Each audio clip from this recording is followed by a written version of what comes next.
دانش جویان کے 2 سال مکمل ہونے پر میں آپ سب کو مبارکباد پیش کرتا ہوں۔ اس 2 سال کے سفر کی داستان حصولیابیوں اور بعض مایوسیوں سے عبارت ہے۔ اگر یہ چھوٹا سا گروہ گزشتہ 2 سال میں اپنی منفرد شناخت بنانے میں اور ایک نئے بیانیے کی طرف پیش قدمی میں کسی حد تک کامیاب ہوا ہے تو اس کا سہرا ان تمام لوگوں کے سر ہے جنہوں نے اپنے پوسٹ کے ذریعے اسے ایک علمی اور ادبی پلیٹ فارم بنانے میں مدد کی، اور ان لوگوں کے سر جنہوں نے اپنے تبصروں کے ذریعے اسے مکالماتی بنانے میں تعاون کیا ہے۔ ان کی خدمات قابل تحسین ہیں۔ غالباً یہ اپنی نوعیت کا پہلا گروہ ہے جس میں زبان و ادب، مختلف فنون، سماجی علوم، ماحولیات اور متعدد سائنسی موضوعات پر ایک ساتھ گفتگو ہوتی رہی ہے۔ ان کے پوسٹ میں بھی ایک توازن رہا ہے۔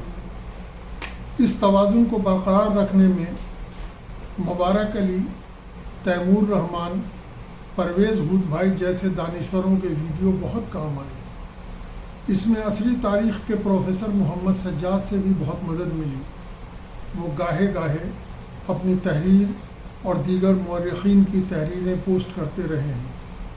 اردو ابھی اس درجے کو نہیں پہنچی ہے کہ انگریزی کے بغیر علمی کام انجام پا سکے، لہٰذا نوم چومسکی، ریچارڈ وولف، طارق علی، اعجاز احمد، یانس وروفاکس جیسے دانشوروں کی تحریروں اور ویڈیو کے ذریعے ہم دانش جویان کو عالمی مباحث سے جوڑ سکے ہیں۔ اردو ادب کی سماجی علوم سے ملاقات بہت اہم ہے اور اس سے بہتر نتائج برآمد ہونے کی توقع کرنی چاہیے۔ سیاسی مسائل پر بعض اوقات مدیح الرحمان صاحب اور شاہ نواز صاحب کی کارآمد چیز پوسٹ کرنے سے بھی بہت مدد ملی ہے۔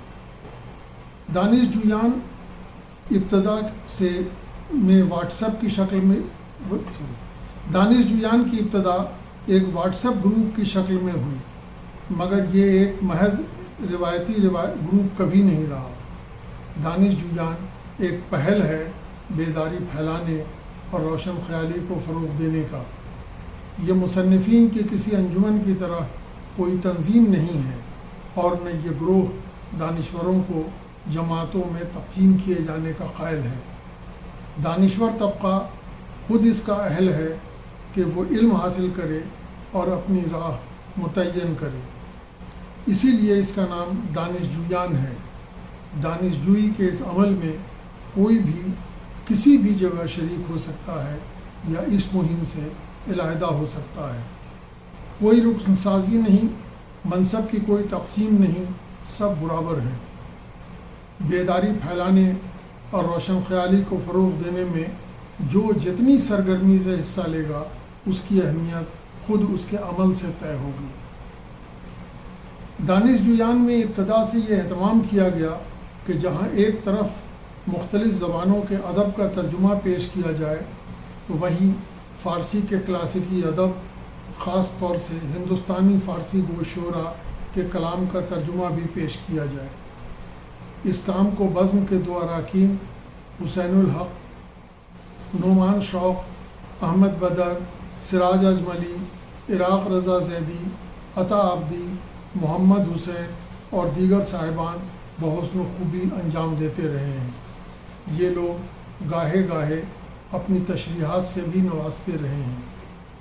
حسین الحق مرحوم جب تک صحت مند تھے دوسروں کے پیش کردہ فارسی اشعار کی تفصیلی تشریح کیا کرتے تھے، اب تو صرف ان کی یاد باقی ہے۔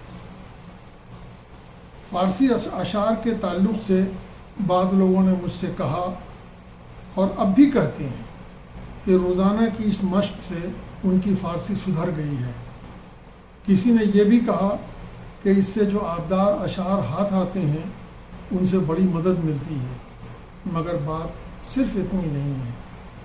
ترکی کے نوبل یافتہ ناول نگار اورہان پاموک کے ناول اسنو میں ایک اس کا ایک کردار رستم و سہراب کی کہانی سناتا ہے اور پھر کہتا ہے اس کا بیان، میں نے یہ کہانی تمہیں اس لیے نہیں سنائی کہ میری زندگی میں اس کی کیا اہمیت ہے یا میری زندگی سے اس کا کیا تعلق ہے، بلکہ یہ بتانے کے لیے سنائی کہ اب اسے بھلا دیا گیا ہے۔ 1000 سال پرانی یہ کہانی فردوسی کے شاہ نامے کی ہے۔ ایک وقت تھا جب تبریز سے استنبول تک اور بوسنیا سے تربزون تک لاکھوں لوگوں کو یہ کہانی یاد تھی۔ وہ جب بھی اسے دہراتے اسے اپنی زندگی میں بامانی پاتے۔ اب چونکہ ہم مغرب کے طلسم میں گرفتار ہیں، ہم اپنی ان کہانیوں کو بھول گئے ہیں۔ ہماری نصابی کتابوں سے ایسی تمام پرانی کہانیاں ہٹا دی گئی ہیں۔ ان دنوں استنبول میں ایک بھی کت فروش ایسا نہیں ہے جس کے پاس شاہ نامہ موجود ہو۔ یہ وہ آئینہ ہے جس میں ہم اپنی تصویر دیکھ سکتے ہیں۔ عہد وسطیٰ میں بلاد اسلامیہ کے نام سے یاد کیے جانے والے خطے یعنی ترکی سے مرکزی ایشیا تک اور جنوبی ایشیا سے افریقہ کے متصل ساحل تک بولی جانے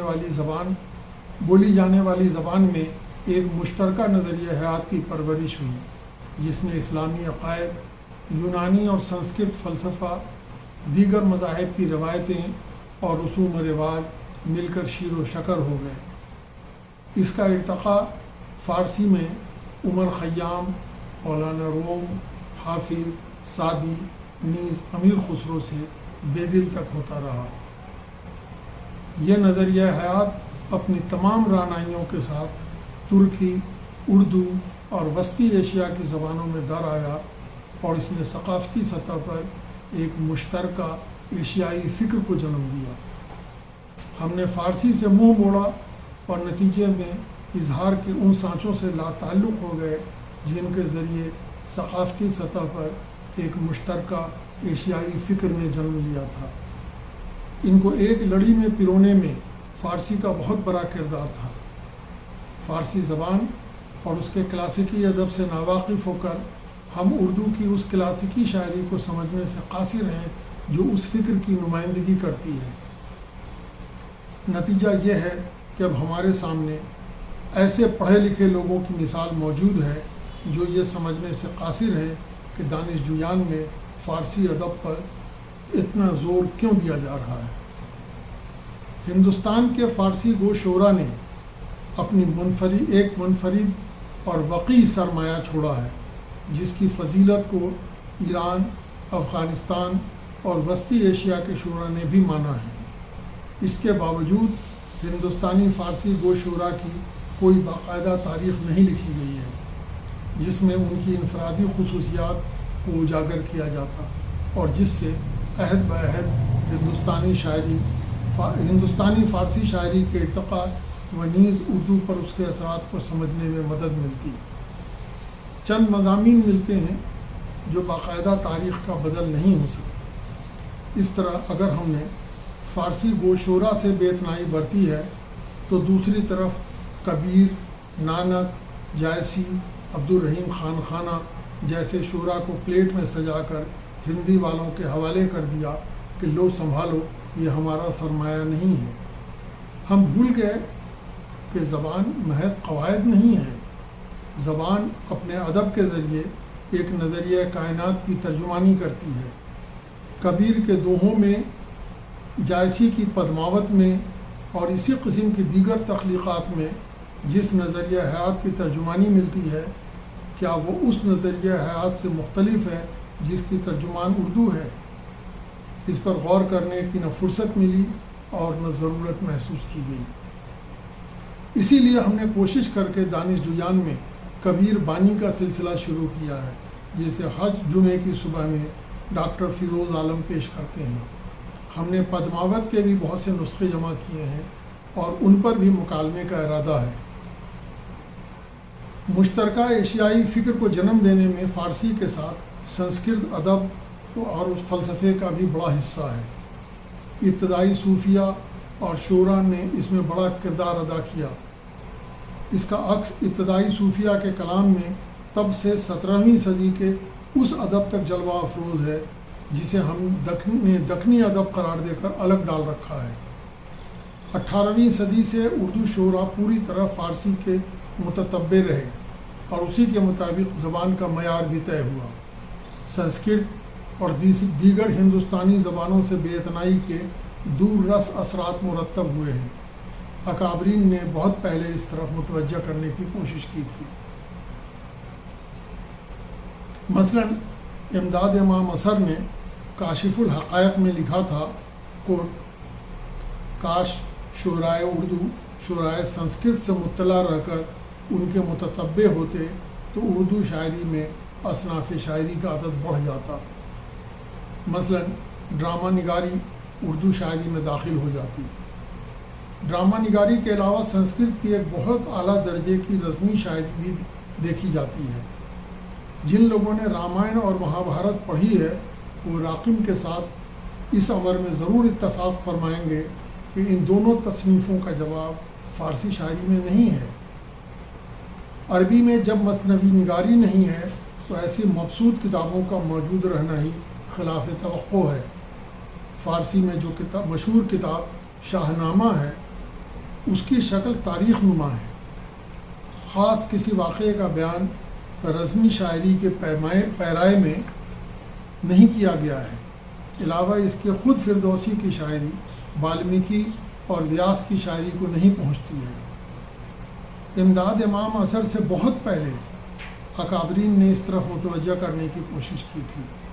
مثلا 1871 میں اصطلاحات پر ہونے والے ہندوستانی زبانوں کی بحث میں جب سنسکرت اور عربی کا موازنہ شروع ہوا تو سید حسن بلگرامی نے لکھا تھا اقتباس: سنسکرت کو عربی پر یہ بہت بڑی فضیلت ہے کہ اس میں الفاظ کے بے شمار مرکبات و مشتقات بن سکتے ہیں اور آگے پیچھے الفاظ بڑھا کر ان میں کئی طرح سے تبدیلی کی جا سکتی ہے۔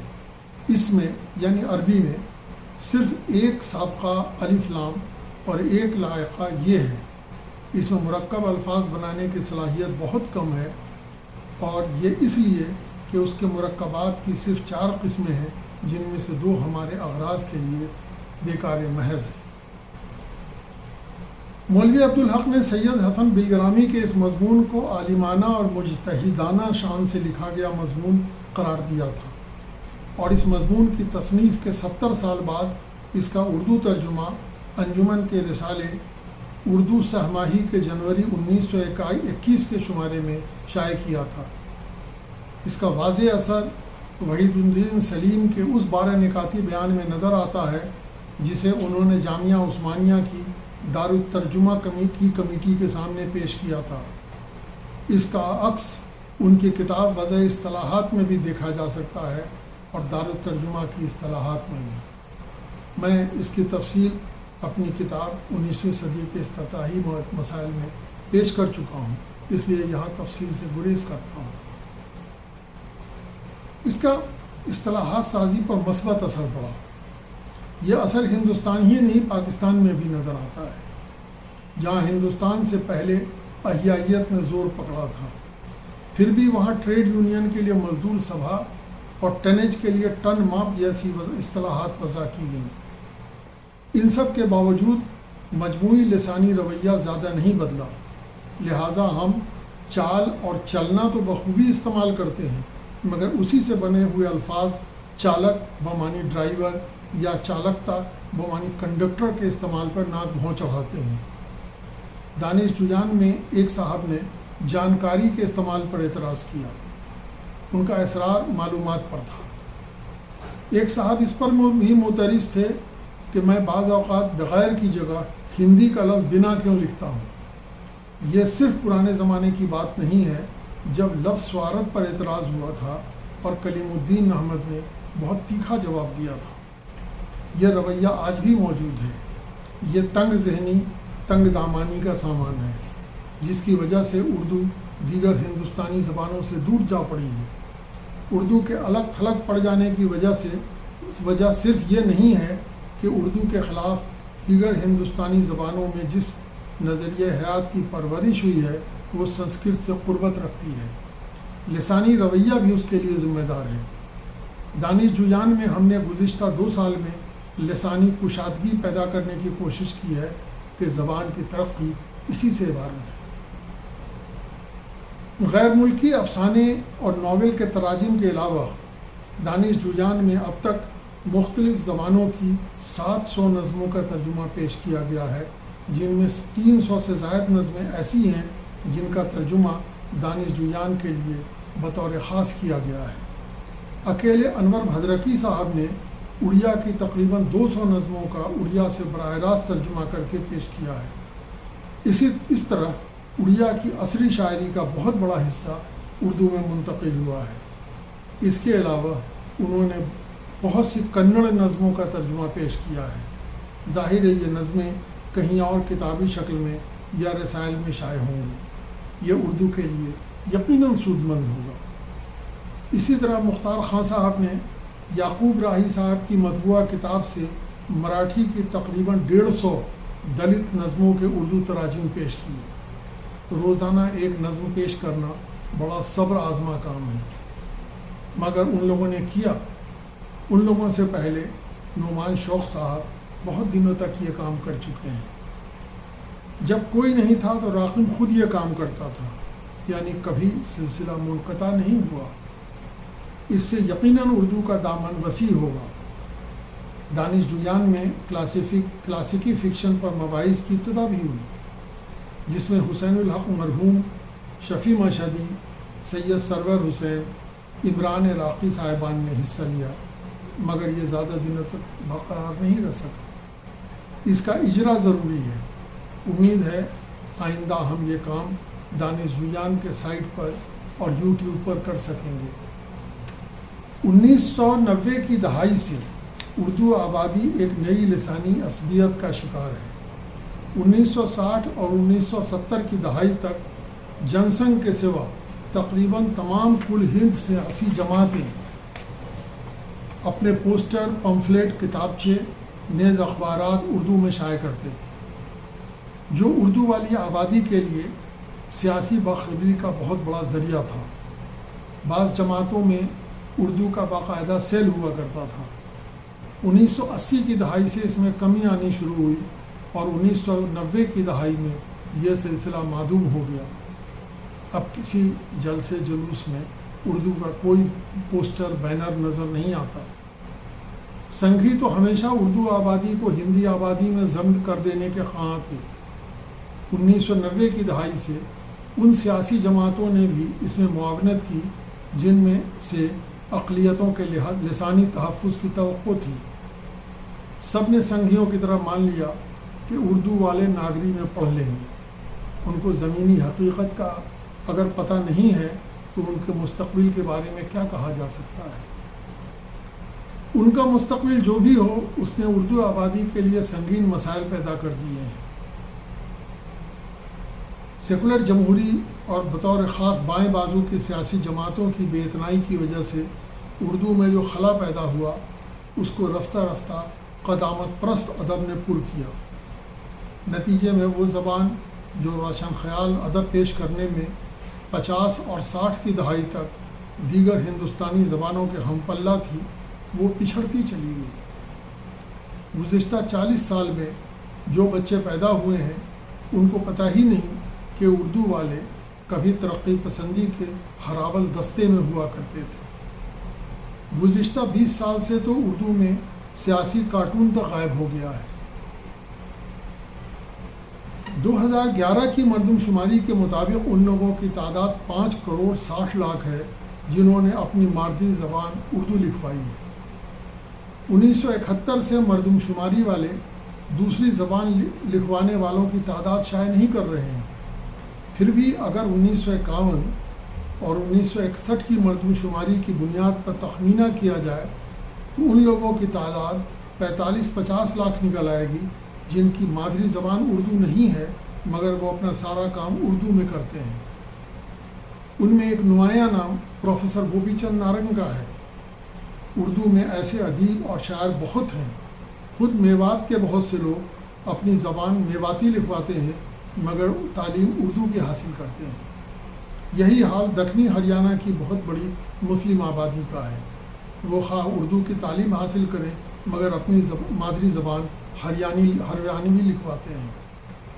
لہٰذا اگر ان لوگوں کو شامل کر دیا جائے تو اردو اس ملک کی کم از کم 6 کروڑ آبادی کی زبان ہے۔ اتنی بڑی آبادی کو پسماندگی کا شکار ہوتے دیکھ کر اگر سیاسی جماعتیں بے اتنائی برت رہی ہیں تو اس کا اثر ہندوستانی سماج کے مستقبل پر بہت برا ہوگا۔ ان سب کو کئی دہائی تک متوجہ کرنے کی سعی حاصل کے بعد اردو آبادی کے سامنے ایک ہی راستہ بچا ہے کہ وہ اپنے بل بوتے پر آگے بڑھیں۔ اسی سلسلے میں دانش جویان ایک نئی پہل ہے۔ اس بزم میں جو نئی پہل کی گئی ان میں سے ایک اردو کارٹون کا اجرا ہے۔ مختار خان صاحب اور ان کی بیگم روبینہ خان کے ذریعے کارٹون پیش کرنے کا سلسلہ شروع کیا گیا ہے۔ کبھی کبھار راقم بھی یہ کام انجام دیتا ہے۔ اردو میں 1990 کی دہائی سے کارٹون کا سلسلہ تقریباً بند ہے۔ ممکن ہے ایسی کوششوں سے کچھ لوگوں میں یہ شوق پھر جاگے۔ اس بزم کے پوسٹ پر ابتدا میں تبصرے اور مکالمے طویل ہوا کرتے تھے، پھر مختصر ہوتے گئے۔ اس کی بہت سی وجہیں ہیں۔ ایک بڑی وجہ تو یہ ہے کہ دانش جویان کو ایک واٹس ایپ گروپ کی شکل میں 30 اپریل 1920 کو شروع کیا گیا اور ایک سال بعد واٹس ایپ کی نئی پالیسی کو رد کر کے ٹیلی گرام پر لے جایا گیا۔ جب اس کی ابتدا ہوئی تو وہ وبائی تعطل کا زمانہ تھا۔ خوشحال طبقہ، تعلیم یافتہ لوگ گھروں میں مقید اپنی اور اپنے متعلقین کی جان کی خیر مانگ رہے تھے۔ اخبار کی آمد بند تھی۔ گھر میں مقید تعلیم یافتہ لوگوں کے پاس علمی اور ادبی گفتگو کے لیے کافی فرصت تھی۔ اپنے وطن سے دور روزی روٹی کی تلاش میں گئے مزدوروں اور دستکاروں کا نہ ختم ہونے والا تانتا سڑک پر سینکڑوں میل چل کر کسی طرح اپنے گھر پہنچنے کی ناکام اور کامیاب کوشش کر رہا تھا۔ نہ معلوم کتنے لوگ اپنے گھر پہنچنے کی راہ میں دم توڑ گئے۔ نفسا نفسی کا عالم تھا جس میں کچھ نیک لوگ کھانے کی اشیاء اور پانی لے کر راہ میں کھڑے ہو جاتے تھے۔ ان حالات نے نہ صرف طویل مکالمے کی طرح ڈالی بلکہ ان اسباب کی طرف متوجہ کیا جس نے وبا کو سنگین بنا دیا تھا۔ حالات نے خود ہی دانشوروں کو بہت کچھ سکھا دیا۔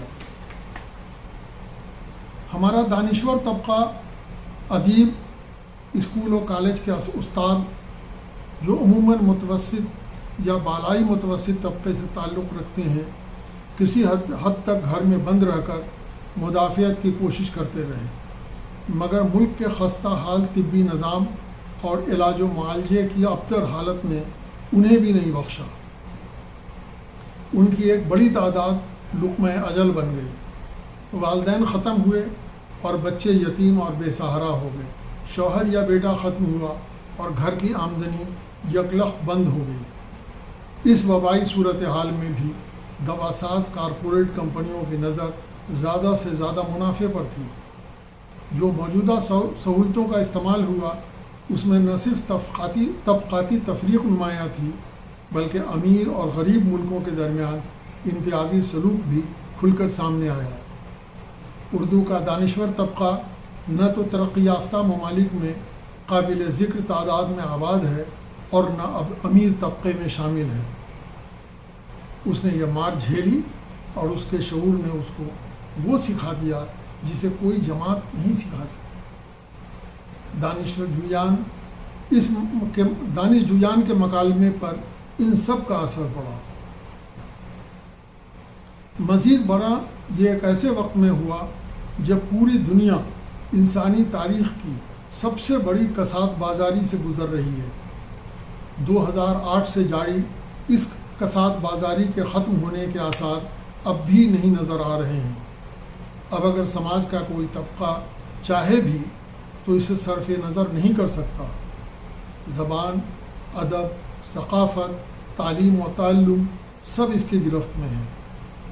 وبا نے تو طبی خدمات کے فقدان اور اس میں حکومت کی ناکارکردگی کو بھی آشکارا کیا ہے، مگر تعلیمی اداروں کے نجی کرن، و نیز ثقافت کو بازار کے تابع بنانے کے عمل نے فکر اور اظہار خیال کی آزادی کو مسدود کر دیا ہے۔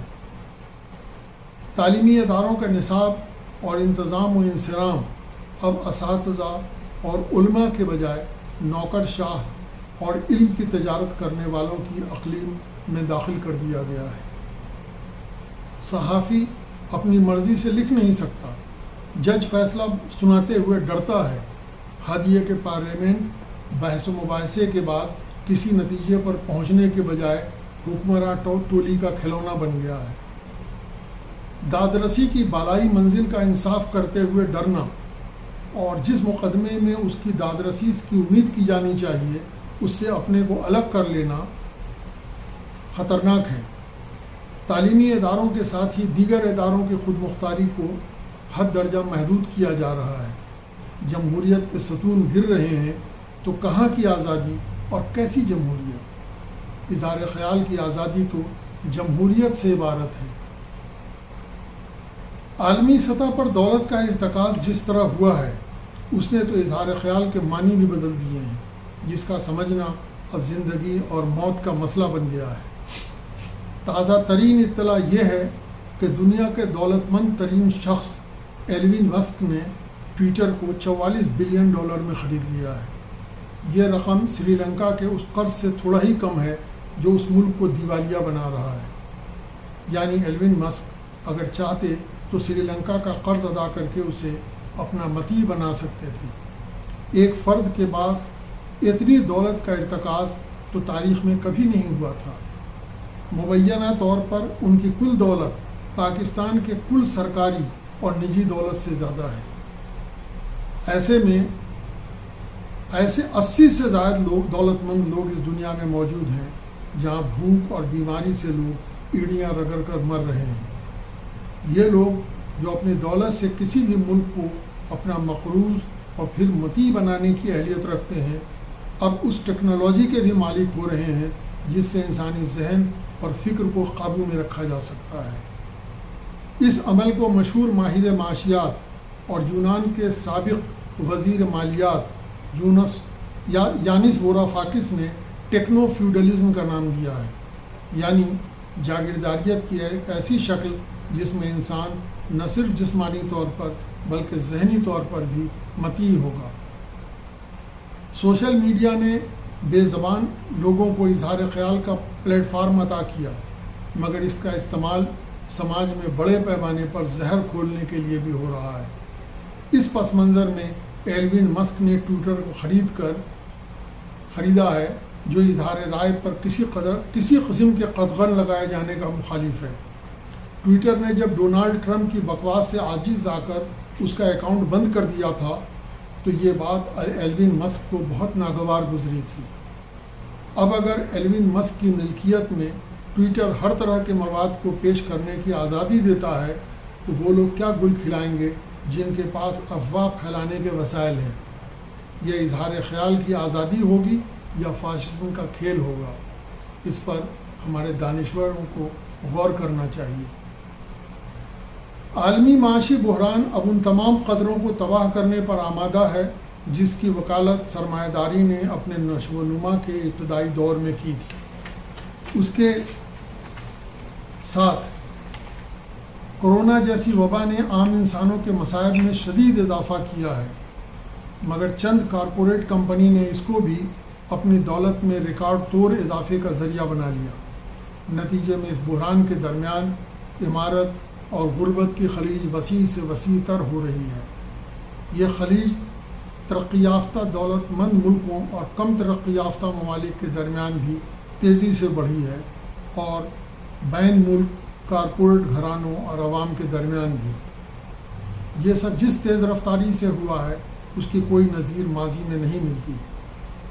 ٹیکنالوجی کے استعمال سے کارپوریٹ گھرانے جس طرح ایک نئی عالمی تنظیم تیار کر رہے ہیں جس میں فیس بک اور ٹویٹر کا بھی بھرپور استعمال ہو رہا ہے۔ سوویت یونین کے خاتمے کے بعد دنیا کے سب سے بڑے سامراج امریکہ نے دنیا کو یک قطبی بنانے کی جو تگ و دو کی تھی اسے بھی اب خطرہ لاحق ہے۔ ایران اور افغانستان میں اس کی شکست طویل کساد بازاری اور چین میں سرمایہ کے ارتکاز نے اس کے لیے نئے مسائل کو جنم دیا ہے۔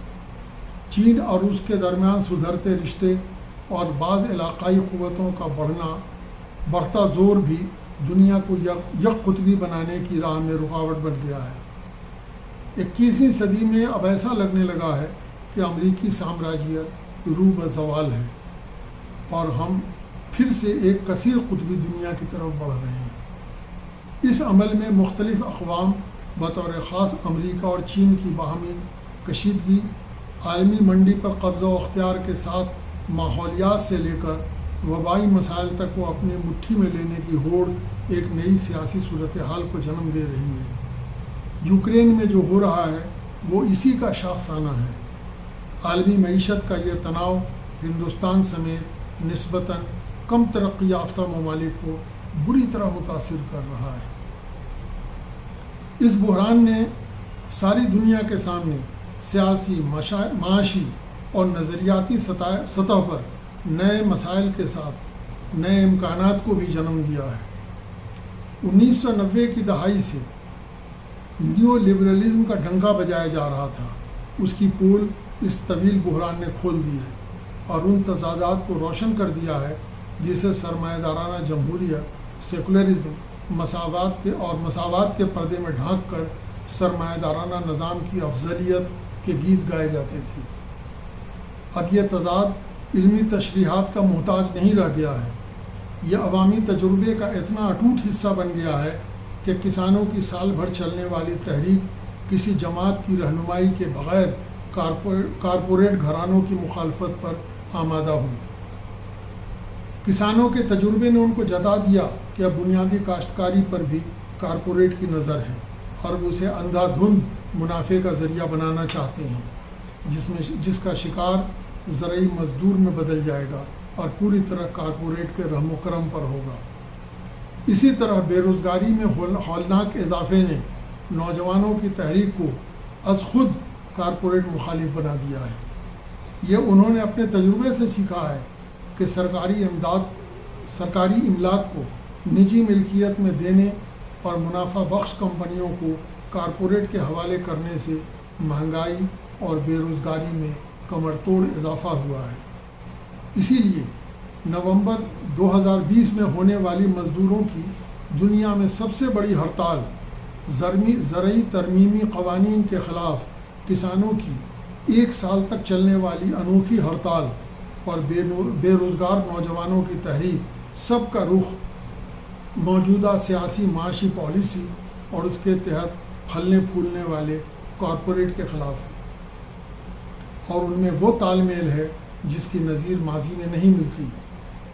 اب ان کسانوں کو، مزدوروں کو، نوجوانوں کو کسی علمی مباحثے کی اور کسی سیاسی جماعت کی تعلیم کی ضرورت نہیں ہے۔ سرمایہ دارانہ نظام کا کھوکھلا پن ان کے تضاد کو روز روشن کی طرح عیاں کر رہا ہے۔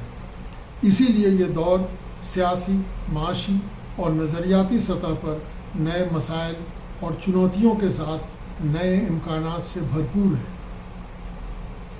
اس نظام کی بنیاد تو زیادہ سے زیادہ نفع کمانے پر ہے۔ دقت یہ ہے کہ عالمی مالیاتی نظام سرمایہ کے حد سے زیادہ ارتکاز کی وجہ سے جامد ہوتا جا رہا ہے۔ اب منافع کے نئے امکانات مسدود ہوتے جا رہے ہیں۔ جو سماجی معاشی حالات ہیں اس نے زبان، ادب، ثقافت، تعلیم و تعلم سب کو اپنی چپیٹ میں لے لیا ہے۔ ایسے میں دانشور طبقہ، شاعر، افسانہ نگار، ڈرامہ نگار، سماجی اور دیگر علوم کے ماہرین اس سے الگ کیسے رہ سکتے ہیں؟ ان میں سے ہر چیز سیاست اور معیشت کے تابع ہے، اس لیے ان کو اس پورے عمل میں اپنا کردار طے کرنا ہوگا۔ یہ طبقہ سماج میں قائدانہ کردار ادا کرنے کی اہلیت رکھتا ہے، نئے افکار و خیالات کی تشکیل کرتا ہے، نئی دنیا کے خواب بنتا ہے اور ایک خاص مرحلے پر تبدیلی کا ہراول دستہ بنتا ہے۔ اس طبقے سے کون کہہ سکتا ہے کہ وہ کیا لکھے اور کیا نہیں لکھے؟ یہ تو اس کی اپنی بقا کے لیے اسے خود طے کرنا ہوگا، یا پھر اس سے پہلو تہی کی قیمت چکانی ہوگی۔ ہم نے دانش جویان میں صرف یہ کیا ہے کہ ہندوستان میں و نیز عالمی سطح پر مختلف سماجی علوم، سائنس اور ماحولیات میں جو مباحث ہو رہے ہیں ان کو متواتر پیش کیا جائے۔ موجودہ نظام کا کھوکھلا پن اور اس کے تضادات خود ان پر ظاہر ہوں گے۔ جب اس ملک کے مزدور اور کسان ان تضادات کو سمجھنے لگے ہیں تو دانشور طبقہ اس سے غافل کیسے رہ سکتا ہے؟ ہمیں ان پر بھروسہ ہے کہ وہ اپنا راستہ خود طے کریں گے۔ ان الفاظ کے ساتھ میں ایک بار پھر دانش جویان کی اس پہل میں شریک تمام احباب کو مبارکباد پیش کرتا ہوں۔ آج سے دانش جویان ایک نئے مرحلے میں داخل ہو رہا ہے۔ اب یہ ویب سائٹ پر بھی ہوگا اور یوٹیوب پر بھی اس کے چینل کے ذریعے زیادہ بڑے حلقے سے مکالمہ کیا جا سکے گا۔ اس کا فیس بک اور ٹویٹر پر بھی رابطہ ہوگا۔ مجھے قوی امید ہے کہ جن لوگوں نے اس مہم کو یہاں تک پہنچایا ہے وہ اسے نئی بلندیوں سے آشنا کریں گے۔ آپ سب کو دانش جویان کی 2 سال کی تکمیل پر مبارکباد پیش کرتا ہوں۔ بہت شکریہ۔